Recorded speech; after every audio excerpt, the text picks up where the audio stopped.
Good morning, good afternoon, possibly. I'll try to be brief. Right now we have 272 judges for a total. We have 156 national regional judges, 67 large R judges, and 49 small R judges. We also have 102 stewards. And just to touch on the steward base just a little bit, I said before, in the last 2 years, we're still dropping with stewards. If you have any inclination of not being a judge, but possibly wanting to be in the steward process, please talk to Pat or I, or contact USCF. It's extremely important. It's a fulfilling job, and I need them desperately out there because quite frankly, the stewards base is aging out. We need to have them come up through there. At Youth Nationals this year, and I'll just touch on the Nationals just a bit. Youth Nationals this year, again, the judges from other breeds are constantly amazed at the high degree of horsemanship that are exhibited by our youth at Youth Nationals. I'm always amazed at what those kids can run. I started at the first Youth Nationals showing there, and it's continually gone up every year. Canadian Nationals, always a well-run show, and I said it in another forum the other day. The numbers at Canadian Nationals are usually around 700 to 800.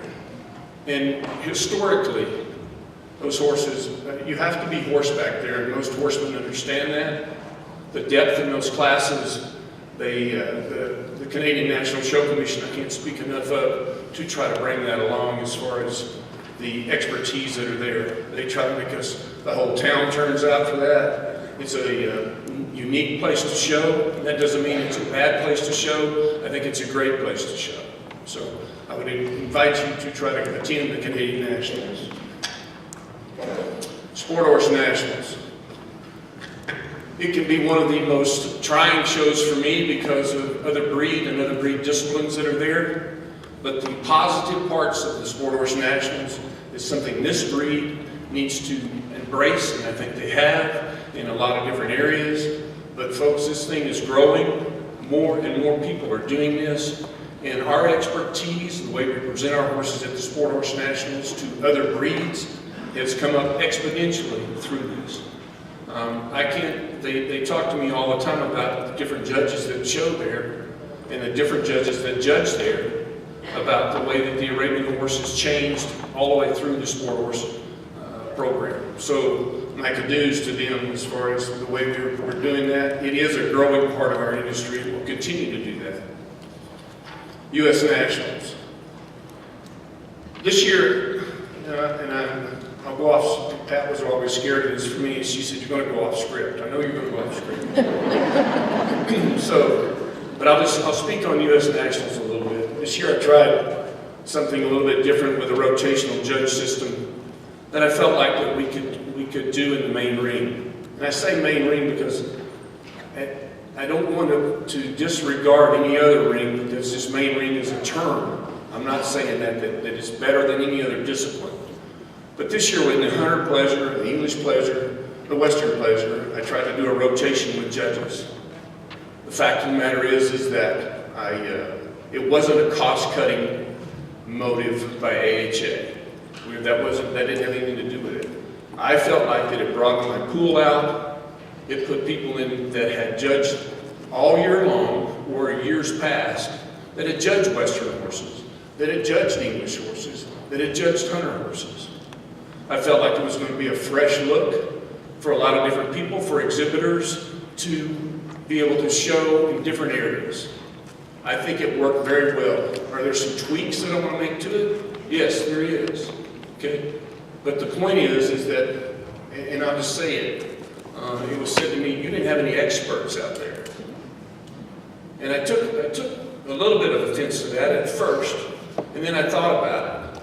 We do tend to, because of the specialties that we have in the Arabian industry, and our horses, let's face it, when I started with this thing, you could judge Western Pleasure, you could judge English Pleasure, you could judge Hunter Pleasure, and you might see the same horse. That doesn't happen anymore. It just doesn't happen. We are specialized.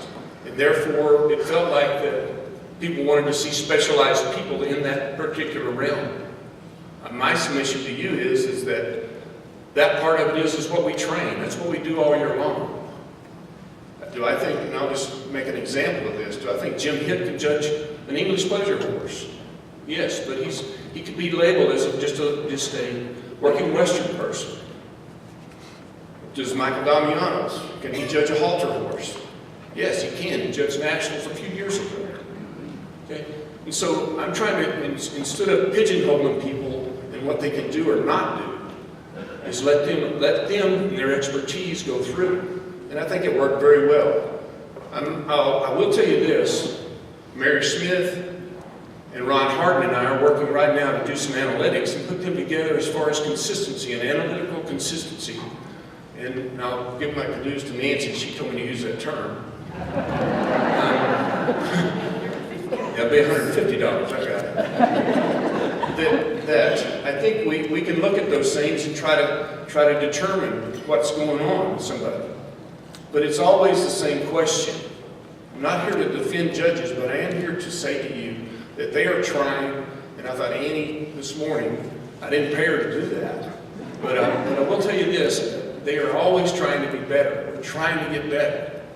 And I think these analytical consistencies will help us, because when there's a first, ninth, I want to know. I talk to people about that. I ask the judges about that.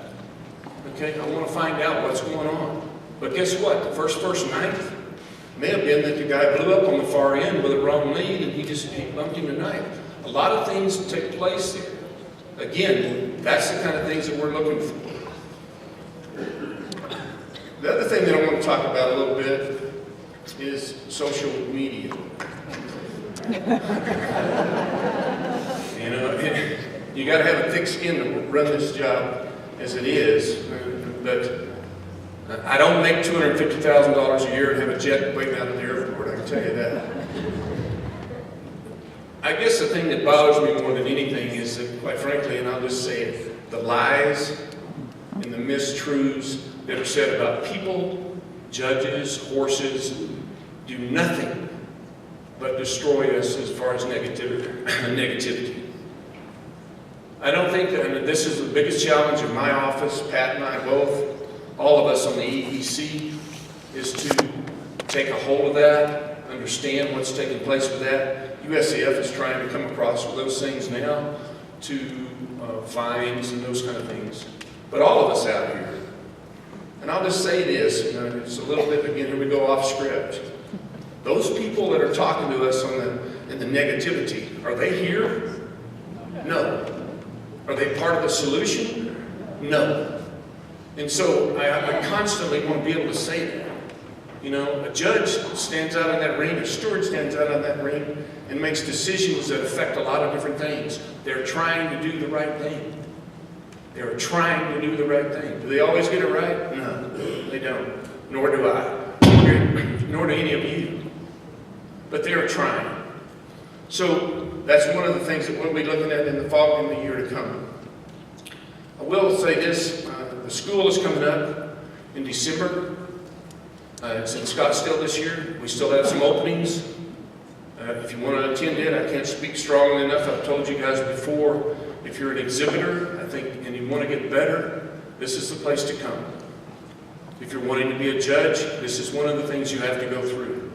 It's extremely intensive, but it teaches you a lot about yourself, what you want to try to do, what you want to try to come across with your horses. The seminar, again, also will be, and this will be the last year that it will be in Scottsdale. Next year, I will go to the CDC with Daryl Bilkey and his group, and the only reason I'm doing that is, quite frankly, I think it's a cost-cutting with what we're trying to do, and I can bring different instructors in to show to these, as far as ranch riding, horse showmanship, all those kind of things, just new faces to get new looks, to learn and educate them a little bit better. It's not that, believe me guys, we got some really good people that educate this, the EEC. But I do think that we all have to have fresh looks. So in closing, I appreciate it. I thought this morning Annie was really good, and it is an honor to be a judge. And I'll just say this, and I did this 2 years ago. All of you that have been a judge or a steward, now or before, please stand up. Yeah. These people deserve a hand.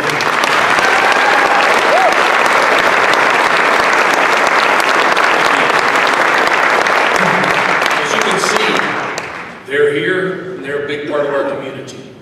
But I appreciate the whole year. I'm going to continue to try to keep doing my job the best that I can, and I will be around as always. Thank you very much.